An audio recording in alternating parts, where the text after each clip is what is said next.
YCP MLC Duvvada ఉదంతంలో ఆ serial కొనసాగుతూనే ఉంది.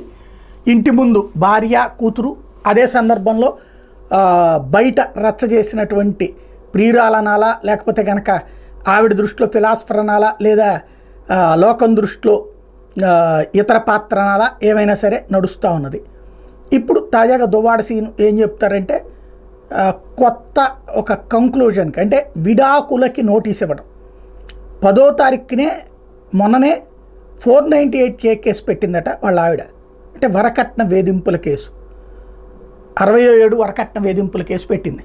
అది విచిత్రం. సరే, వాస్తవంగా అది కుటుంబ గృహహింస కేసు పెట్టాలి. కాబట్టి గృహహింస కేసులో అరెస్టులు ఉండవు, కోర్టులో తేల్చుకోవాల్సి ఉంటుంది. కాబట్టి ఎవరో చెప్పుంటారు, వరకట్న వేధింపుల కేసు పెట్టింది 498A. దాంతో ఈయన డైవోర్స్ నోటీస్ ఇచ్చాడు.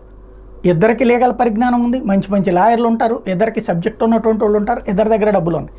కాకపోతే ఒకళ్ళ దగ్గర డబ్బులన్నీ లాగేసుకోవాలన్నటువంటి కాన్సెప్ట్లో నుంచి ఇంకొకళ్ళ దగ్గర నుంచి నా డబ్బులు నేను అట్టు పెట్టుకోవాలి, నేను బతకడానికన్నా దువ్వాడ సీను మాకు ఇచ్చింది చాలలేదు, దాంట్లో ఉన్నటువంటిది ఏది పన్నులు అవి కట్టడానికి డబ్బులు లేవు, అవన్నీ ఆయన ఇస్తేనే సాధ్యం అన్నటువంటిది ఈమె వైపు నుంచి నడుస్తున్నటువంటి ఉదంతో.